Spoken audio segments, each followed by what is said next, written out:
नमस्कार मित्रों, कैसे हैं आप लोग। आप लोग को आरआरटीसी के ऑनलाइन पाठशाला में हार्दिक स्वागत है। और आज हम बात करेंगे मध्यकालीन भारत के इतिहास के ऊपर। जी हाँ, मध्यकालीन भारत के इतिहास में आज हम बात करेंगे उस महान वीर हिंदू योद्धा के बारे में जिसने भारत से लगभग मुगलों को खदेड़ दिया था। वह एकमात्र हिंदू जो मध्यकालीन भारत के इतिहास में दिल्ली के गद्दी पर बैठा, वह एकमात्र हिंदू जो मुसलमानी युग में दिल्ली की गद्दी पर बैठा। जी हाँ, उस महान हिंदू योद्धा का नाम है हेमचंद्र विक्रमादित्य, जो इतिहास में हेमू के नाम से प्रसिद्ध है। तो हम आज बात करेंगे किस प्रकार जो है हुमायूं की मृत्यु के बाद हेमू जो है पहले आगरा पे और उसके बाद दिल्ली पे अधिकार कर लेता है। देखिए, हेमू से संबंधित एक वीडियो हम पहले अपलोड कर चुके हैं।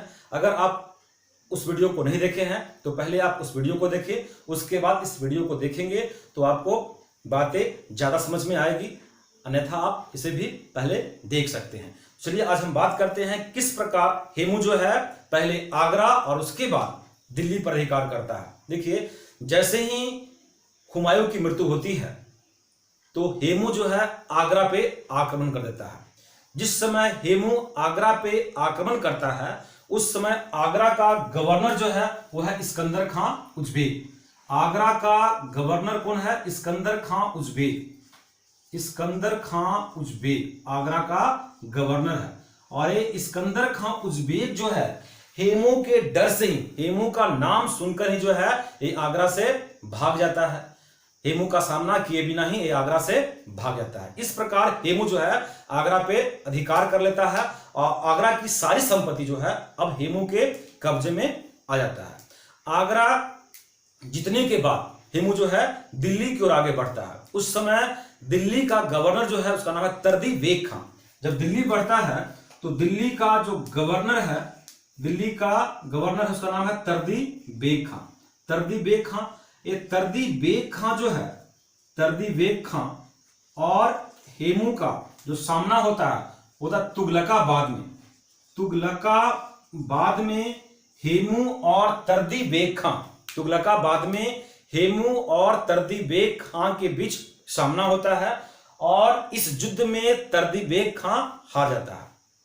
तुगलकाबाद में हेमू और तर्दी बेग खां के बीच जो सामना होता है 7 अक्टूबर को, डेट लिख लीजिएगा, 7 अक्टूबर 1556 को तर्दी बेग खां और हेमू के बीच तुगलकाबाद में जो युद्ध होता है उस युद्ध में तर्दी बेग खां हार जाता है और हार कर ये भी जो है इस्कंदर खां उज़्बेक के साथ भाग जाता है।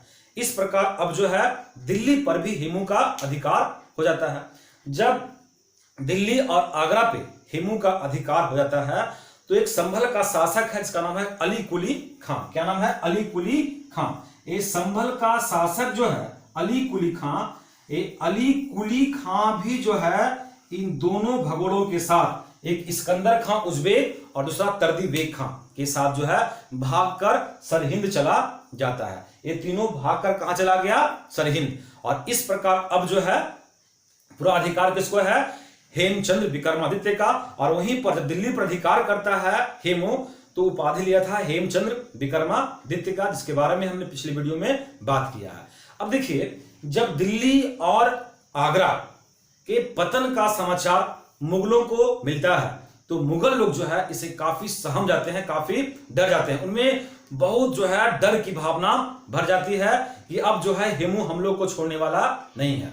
तो वे लोग जो है अपने बादशाह कौन है? अकबर। बादशाह अकबर को सलाह देता है कि अब हम लोग जो है अपने वतन को लौट चलते हैं, यानी कि अब हम लोग काबुल लौट चलिए। क्योंकि देखिए, जिस समय हेमू उत्पात मचा रहा था उस समय मुगलों की संख्या मात्र 20,000 थी, जबकि हेमू की सेना में 1 लाख से ऊपर सैनिक थे और जो इस समय उत्साह और जोश से चूर थे, भरे हुए थे। तो मुगल लोग जो है सलाह दिया अपने बादशाह को कि अब हम लोग जो है अपने वतन को लौट चले। परंतु देखिए, जो अकबर का संरक्षक है बैराम खां, वो बैराम खां की इच्छा है कि दिल्ली को फिर से प्राप्त किया जाए, इसलिए उसने अकबर को सलाह दी कि नहीं, हम लोग दिल्ली को पुनः प्राप्त करेंगे, और अकबर भी इस सलाह को मान लेता है और अकबर भी बैराम खां को जो है सहमति दे देता है। और इस प्रकार अकबर जो है 13 अक्टूबर 1556 को जालंधर से जो है आगे बढ़ता है हेमू से मोर्चा लेने के लिए। कब बढ़ता है देखिएगा, 13 अक्टूबर 1556 को जालंधर से आगे बढ़ता है, दिल्ली की ओर बढ़ता है हेमू से मोर्चा लेने के लिए, यानी कि हेमू से टक्कर लेने के लिए। देखिए, जैसे ही अकबर और बैराम खां की सेना सरहिंद पहुंचता है तो सरहिंद में मुलाकात होती है उन तीनों भगोड़े से। कौन तीन भगोड़ा है? एक है आगरा का गवर्नर इस्कंदर खां उज़्बेक, दूसरा है दिल्ली का गवर्नर तर्दी बेग खां, और चौथा है संभल का शासक अली कुली खां। ये तीनों भगोड़े जो हैं ये सलाह देते हैं अकबर को कि अब हम लोग जो है अपने वतन को लौट चलते हैं, यानी कि हम लोग अब काबुल लौट चलिए। इस बात पे क्या है कि बैराम खां जो है अपने तलवार को निकालकर और अकबर की अनुमति से, इतिहासकार लोग बोलते हैं कि उसमें अकबर का भी अनुमति था, तो अकबर की अनुमति से बैराम खां क्या करता है, दिल्ली का गवर्नर जो था तर्दी बेग खां, वो तर्दी बेग खां को अपने तलवार से मौत के घाट उतार देता है। देखिएगा, ये तीन में से तर्दी बेग खां ही जो था वो हेमू से टक्कर भी लिया था तुगलकाबाद में, जबकि संभल का शासक अली कुली खां और आगरा का गवर्नर इस्कंदर खां उज़्बेक डर से भाग गया था। फिर भी यहां पे जो है बैराम खां तर्दी बेग खां को ही अपने तलवार से मौत के घाट उतारता है। देखिए, उस समय के तत्कालीन इतिहासकार जो हैं ये बतलाते हैं कि बैराम खां का कोई जो है व्यक्तिगत दुश्मनी था तर्दी बेग खां से, और व्यक्तिगत वैमनस्य के कारण जो है बैराम खां तर्दी बेग खां को मार दिया। चाहे जो कुछ भी हो, परिस्थितियां जो कुछ भी हो, लेकिन उस समय की अगर स्थिति को देखा जाए तो बैराम खां का यह कदम उचित था, अनुचित नहीं था। बैराम खां का यह कदम उचित था, क्योंकि लोगों को चुप रखने के लिए और जो उसकी सेना में जो डर भर गया था, जो भय भर चुका था उसकी सेना में, तो भय को दूर करने के लिए, निराशा को दूर करने के लिए एक करना जो है बैराम खां के लिए जरूरी था। और बैराम खां का यह प्रयास जो है सफल भी रहा, क्योंकि मुगल की सेना लगातार जो है दिल्ली की ओर आगे कूच कर रही थी, दिल्ली की ओर आगे बढ़ रही थी। अब देखिए, इधर हेमू भी जो है चुपचाप बैठा हुआ नहीं है, क्योंकि हेमू को बहुत सा संपत्ति प्राप्त हुआ है आगरा और दिल्ली से, है ना। आगरा और दिल्ली जीतने के बाद हेमू को तो संपत्ति प्राप्त हुआ है। अब हेमू क्या करता है कि अफगान में जो सैनिक अफसर हैं उन अफसरों को काफी धन संपत्ति देकर उन पर जो है काबू प्राप्त कर लेता है, उनको अपने अधिकार में कर लेता है हेमू भी। अब देखिए, यहां पे क्या है कि अकबर और बैराम खां क्या करते हैं, अपनी सेना के कुछ भाग को अली कुली खां के नेतृत्व में आगे भेजते हैं, अली कुली खां के नेतृत्व में आगे भेजते हैं हेमू की तरफ। तो हेमू क्या करता है, हेमू भी कुछ सैनिकों को गोला और बारूद देकर अली कुली खां से टक्कर लेने के लिए आगे भेजता है। लेकिन संजोगवश क्या होता है कि अली कुली खां जो है हेमू की सेना पर भारी पड़ जाता है और उसकी सेना से गोला बारूद छीन लेता है, गोला बारूद छीन लेता है और कई सेना को मारता भी है अली कुली खां। उसके बाद देखिए, एक दो सप्ताह के अंदर ही अब दोनों का सेना जो है एक ऐतिहासिक मैदान पानीपत के मैदान में पहुंच जाता है। जी हां, पानीपत की मैदान में। और अब जो है इतिहास दोहराने वाला है, 30 साल बाद इतिहास दोहराने वाला है, क्योंकि 5 नवंबर 1556 को पानीपत की दूसरी लड़ाई होने वाली है और हुई है। क्योंकि 30 साल पहले 1526 में बाबर और इब्राहिम लोदी के बीच इसी मैदान पर, यानी कि पानीपत के मैदान पर ही पहली युद्ध हुई थी, जिसे पानीपत की पहली लड़ाई कहते हैं, जो बाबर और इब्राहिम लोदी के बीच हुई थी। और 30 साल बाद जो है इतिहास दोहराया गया और यह युद्ध जो है पानीपत के मैदान में 5 नवंबर 1556 को हुआ, जिसमें एक तरफ है अकबर का सेना और दूसरी तरफ है हेमू का सेना। देखिए, युद्ध क्षेत्र में सेना का जो है संचालन कौन कौन कर रहा है और कैसे कर रहा है। देखिए, अगर हम हेमू की बात करें तो हेमू की सेना में जो मध्य भाग का नेतृत्व कर रहा था वो खुद हेमू कर रहा है, हेमू की सेना में मध्य भाग का नेतृत्व खुद हेमू कर रहा है, जबकि दायां भाग में है सादी खां कक्कड़। कौन है? सादी खां कक्कड़। दायां भाग में कौन है? सादी खां कक्कड़। और जबकि बायां भाग में है हेमू का भांजा रमैया। बायां भाग में कौन है? हेमू का भांजा रमैया है। तो यह है हेमू का सेना। उसके अगर बात करें अकबर की सेना में, तो अकबर की सेना में मध्य भाग का नेतृत्व जो कर रहा है वो कर रहा है अली कुली खां। कौन कर रहा है? अली कुली खां मध्य भाग में। और बायां भाग में है अब्दुल्ला खां उज़्बेक। बायां भाग में है अब्दुल्ला खां उज़्बेक और दायां भाग में है इस्कंदर खां उज़्बेक। इस्कंदर खां उज़्बेक जो कि आगरा का गवर्नर है, अली कुली खां जो कि संभल का शासक था। और ये मूल सेना से 5 मील पीछे है अकबर और बैराम खां। मूल सेना से, मुख्य सेना से 5 मील पीछे है अकबर और बैराम खां। इस प्रकार सेना जो है अब सज जाता है। ध्यान दीजिएगा इसमें कि हेमू की सेना में जो है, हेमू की सेना में 30,000 घुड़सवार हैं, जिसमें अफगान और राजपूत सैनिक शामिल हैं। और 30,000 घुड़सवार के अतिरिक्त 1500 हाथी है। और हाथी जो है जीरह बख्तर पहने हुए है। हाथी क्या है? जीरह बख्तर पहने हुए है। और इस पर जो है बंदूकची सवार है। 500 हाथी जो है वो जीरह बख्तर पहने हुए है और इस पर बंदूकची सवार हैं। और हेमू की सेना में ना कोई तोप है और न ही गोला बारूद है, क्योंकि तोप तो था पहले से ही नहीं, और गोला बारूद जो है पहले ही अली कुली खां छीन लिया है। तो अब जो है हेमू की सेना के पास न तो तोपखाना है और न ही इसके सेना में गोला बारूद ही है। बस इसके पास 3,000 जो है अफगान और राजपूत सैनिक है, घुड़सवार हैं। और उसके बाद 1500 जीरह बख्तर पहने हुए हाथी है, जिस पर बंदूकची सवार है। देखिए हेमू चूंकि मध्य भाग में है और हेमू मुगल की सेना के मध्य भाग को पूरी तरह से तोड़ नहीं सका। और इधर जो मुगल का सेना के बायां और दायां सेना जो है, एक आ किया कि हेमू के सेना के बायां और दायां में पीछे आकर लगातार जो है गोला बारूद और तीर चलाना शुरू कर दिया। शुरू कर दिया। अब देखिए संजोग क्या है कि हेमू जो मध्य भाग में है, तो हेमू के सेना के आगे की ओर जो है एक बहुत बड़ा खार है, बहुत बड़ा खाई है। और इस कारण से भी हेमू का सेना जो है आगे नहीं बढ़ पाता है। तो इस प्राकृतिक दुर्भाग्य का, प्राकृतिक स्थिति का फायदा उठाता कौन है? अली कुली खां। और अली कुली खां भी जो है पीछे आता है और पीछे आकर लगातार जो है बमबारी करता है और तीरों का वर्षा करता है। लगातार क्या करता है? तीरों का वर्षा करता है आक्रमण करते हुए। अब देखिए हेमू के पास अब क्या है? न गोला बारूद है और दोनों तरफ से जो है घिर चुका है, पीछे से भी घेर लिया है, आगे से भी घिरे हुए है। अब क्या करता है? इतना के बावजूद भी जो है क्या करता है? हेमू शत्रु पर प्रहार करता है। गोला बारूद नहीं होने के बावजूद भी जो है हेमू क्या करता है? पहली मुठभेड़ में वीरता के साथ लड़ते हुए जो है मुगल की बायां और दायां सेना को तहस नहस कर देता है।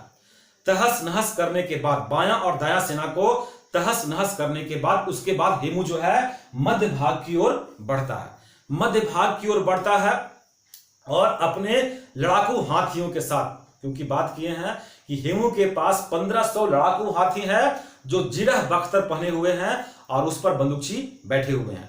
तो 1500 लड़ाकू हाथियों के साथ जो है हेमू मध्य भाग की ओर आगे बढ़ता है। जैसे ही मध्य भाग की ओर आगे बढ़ता है तो वहां पे मुगल की सेना वीरता से हेमू का जो है सामना कर रहे हैं, फिर भी जो है उनकी हिम्मत जो है अब टूटने लगती है। मुगल की सेना की हिम्मत जो है अब टूटने लगती है और अब लगता है कि अब जो है हेमू का विजय निश्चित है। हेमू का विजय निश्चित लगने लगता है। इसी बीच एक दुर्भाग्यशाली घटना घटता है। इसी बीच एक घटना घटता है और मुगलों में से जो लगातार तीर का वर्षा हो रहा था, उसमें से एक तीर आकर हेमू की आंख पर लगता है और हेमू जो है वहीं पर मूर्छित होकर गिर जाता है। वहीं पर हेमू जो है मूर्छित होकर गिर जाता है।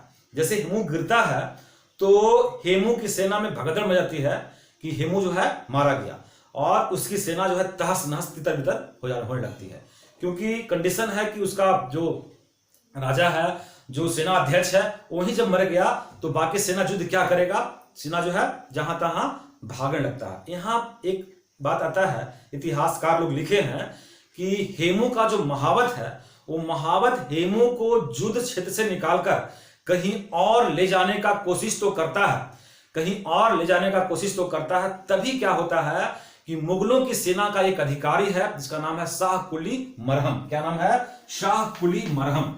इस शाह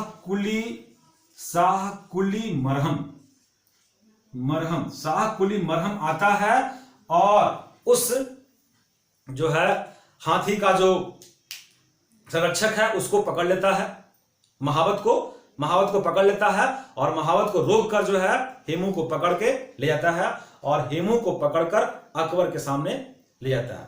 मूर्छित अवस्था में ही हेमू को अकबर के पास पहुंचाता है।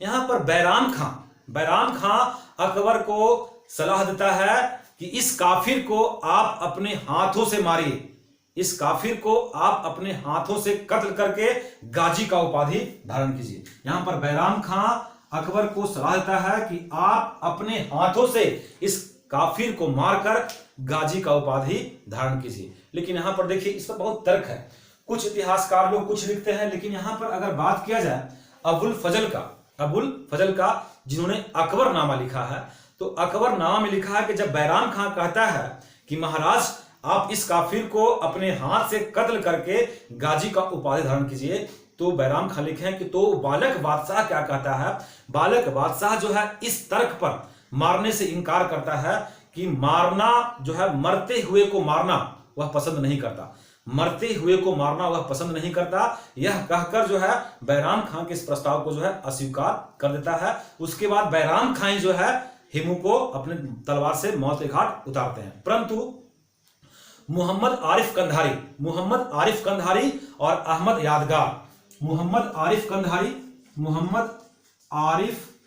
कंधारी और एक और इतिहासकार हैं, क्या है? अहमद यादगार। ये दोनों बोलते हैं कि नहीं, ऐसा बात नहीं है, ये जो हेमू को अकबर नहीं अपने बैराम खां के कहने पर अकबर जो है तलवार चलाता है, परंतु तलवार से जो है अकबर के तलवार से हेमू नहीं कट पाता है। उसके बाद बैराम खां जो है अपनी तलवार से जो है हेमू को मौत की घाट उतार देता है और उसके धड़ से सर को अलग कर देता है। तो इस प्रकार देखिए पानीपत की दूसरी लड़ाई जो है में बड़े महत्वपूर्ण रहा, परिणाम इसका बहुत ही महत्वपूर्ण रहा। मुगलों की जीत क्या हो गई? पक्की हो गई।